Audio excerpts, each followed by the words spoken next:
University has now been hooked up to the central control room of number 3 and 4 reactors. Tokyo Electric Power Company hopes this will clear the way for restarting the reactor's cooling systems. Once again, at the Fukushima Daiichi nuclear power plant, electricity has now been hooked up to the central control room of number 3 and 4 reactors.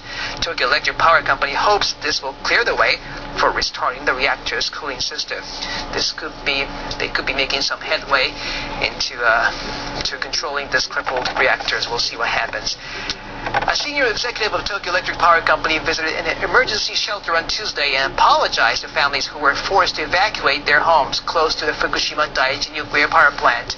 Vice President Norio Tsuzumi visited an emergency shelter in Tamura, Fukushima Prefecture, which is housing about 800 evacuees from Okuma, a town within the exclusion zone imposed around the power plant. Tsuzumi expressed his apologies to the evacuees and listened to what they had to say. Some asked him when they would be able to go back to their homes. Others complained that they would no longer be able to support themselves as farmers. Tsuzumi also apologized to the town's mayor, Toshitsuna Watanabe, and promised he would do his utmost to bring the situation under control. Watanabe told him that everyone in the town is hoping that the nuclear plant will become safe so they can go home. After visiting the shelter, Tsuzumi held a news conference. He said that when the power plant was built, a natural disaster on this scale was never taken into consideration.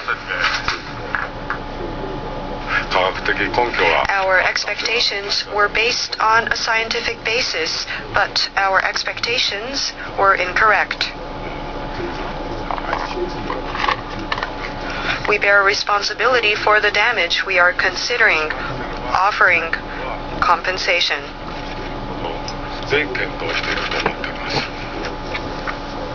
A government survey on Monday detected amounts of radiation more than 400 times the normal level in soil about 40 kilometers from the nuclear power plant. The survey found 43,000 becquerels of radioactive iodine-131 per kilogram of soil, while 4,700 becquerels of radioactive cesium-137 per kilogram was detected in soil sampled about 5 centimeters below the surface at roadside locations. Gunma University professor Keigo Endo says the data means that a person staying for 1 year at the locations where the samples were taken would be exposed to 4 times the amount of radiation allowed by national standards. But he added there is no immediate health risk. IAEA nuclear experts say they have detected 1,600 times the normal level of radiation at a town 20 kilometers from the plant. The IAEA says its team of experts checked radiation levels at 11 sites in Fukushima Prefecture on Sunday. In an area 20 kilometers northwest of the nuclear power plant, the IAEA said the level of radiation was 161 microsieverts per hour as of 2:55 p.m. on Sunday. The figure is 1,600 times higher than 0.1 microsievert per hour, which is the IAEA standard for the normal dosage found in nature. The IAEA team says lower levels of radiation were also detected. 83 microsieverts were recorded at a site 16 kilometers away from the plant, and 11.2 microsieverts at a spot 29 kilometers away. The agency says figures can change depending on wind direction and the time of day. The Japanese government has reassured consumers that agricultural products being sold in shops carry no risk of elevated levels of radioactivity. Chief Cabinet Secretary Yukio Edano called for calm on Tuesday, 1 day after the government ordered a temporary halt to shipments of spinach and other leafy vegetables. The vegetables were grown in 4 prefectures near the troubled Fukushima Daiichi nuclear power plant. Currently, we have ordered a limitation to shipment to certain vegetables, but that is based on a conservative readings. But those that have exceeded the government's legal limit, we have taken steps to limit the shipment. But those that are shipped in the market are those that have not reached that legal level. The move has spawned rumors about radiation risks for other farm products from the same areas. Edano added that the government will keep consumers and retailers well informed about food safety matters. Earlier, Osaka University's Akira Yamaguchi gave his analysis of the current situation surrounding the plant. And now we can power the old 6 reactors with external power source, and the greatest number of people are working on the number 2 reactor. How do you see the present progress? I think this is a very good step forward toward constant cooling. And also, with the power source recovered, we can move various kinds of equipments, and also we can gather more information. So this is a very good thing. However, on the other hand, we have to restore power, and also we are connected to the cooling system. We have to mobilize a number of people, and we have to protect them from radiation. So we have to take a good care of them, and it is a very important and a big challenge for us.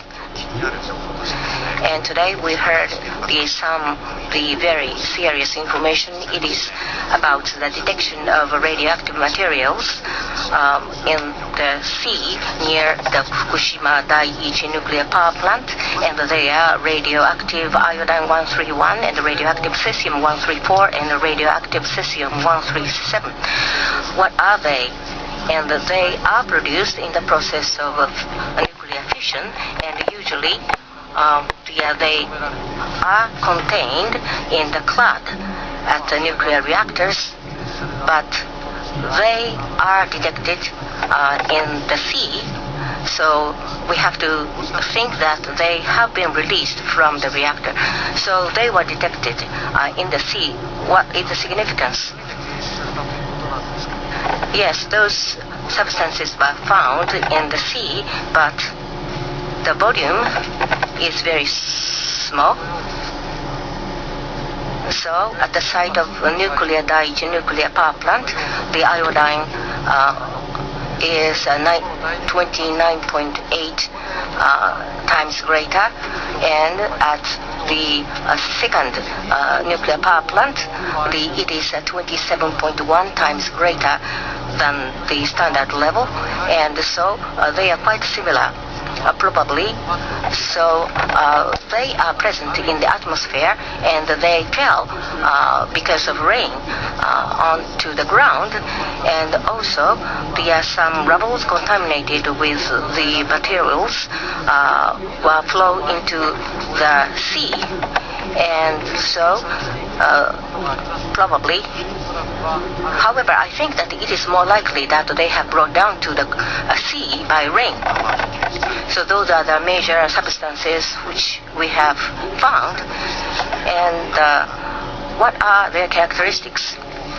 The first, just radioactive iodine has a half-life of 8 days, and cesium-134, the half-life is 2 years, and cesium-137 has half-life of 30 years.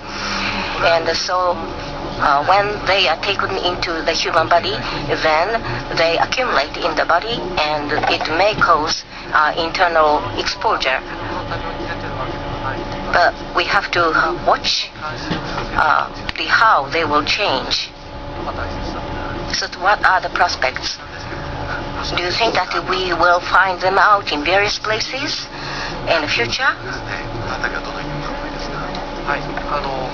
The detection level of radioactive iodine is expressed in dose, and on the 15th, the last hydrogen explosion took place, and the fire broke out on the number 4 reactor.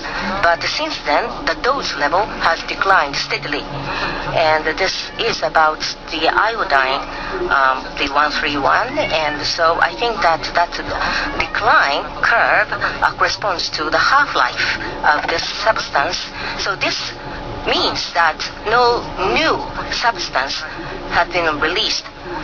We see that the already released ones are declining, and also sea level detection level declined toward 1/10 of the original level, and so maybe if we can work on cooling of the fuel rod pool and spray the reactor, then we can stop release of further radioactive substances. Thank you very much.